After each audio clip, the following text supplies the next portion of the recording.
Definitely one of the hottest techniques that's been out there, the most talked about techniques, has been the Ned Rig. And it's extremely simple when you think about it in terms of what the bait actually is. It's essentially a very straight do-nothing bait. It's a do-nothing technique is what I like to call it. And this is a little X-zone Ned zone, and we've just got a little Ned Rig head here.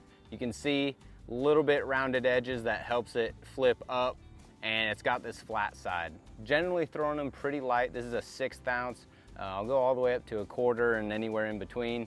But the big key with this is that making sure this is rigged very straight. So when we rig this, this actually has a little guideline on it, and I'll use that to thread this bait on.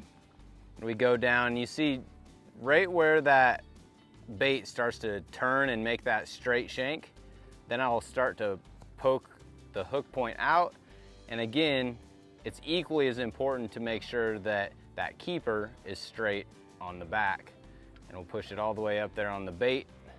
And then we have a nice straight presentation for our Ned Rig. The reason for that is this bait is gonna fall straight down and it's gonna sit on the bottom just like this, okay?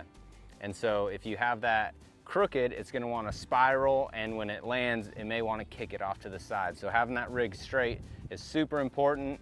And I'm actually gonna work my way this way. We'll just go straight through the line, tying it to a fluorocarbon leader. So this is an 8-pound Seaguar gold label leader.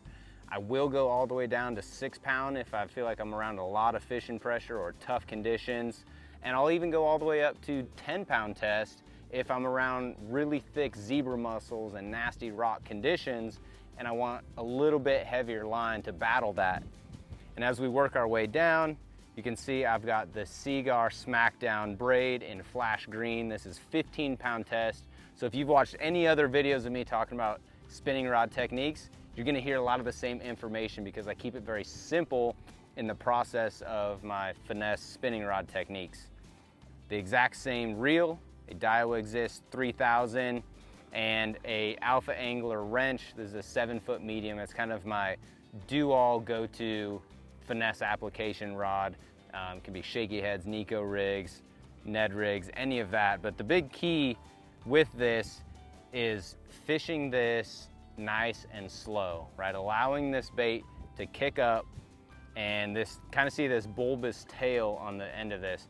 That's gonna move naturally through the water, right? And that's why we want those lighter lines, is to allow this bait to appear as natural as possible to those fish. This is really a technique for when those fish are not wanting to bite a lot of the moving baits and the stuff that I consider fun.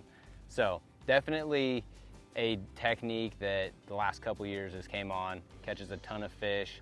I was not a believer at first in the Ned Rig. I thought there's no way that it actually will outfish a drop shot. But myself, I have seen situations where, whether it's dropping on fish or casting and dragging a bait, a Ned Rig will outfish other techniques. So if you guys haven't tried it, make sure you guys check that out.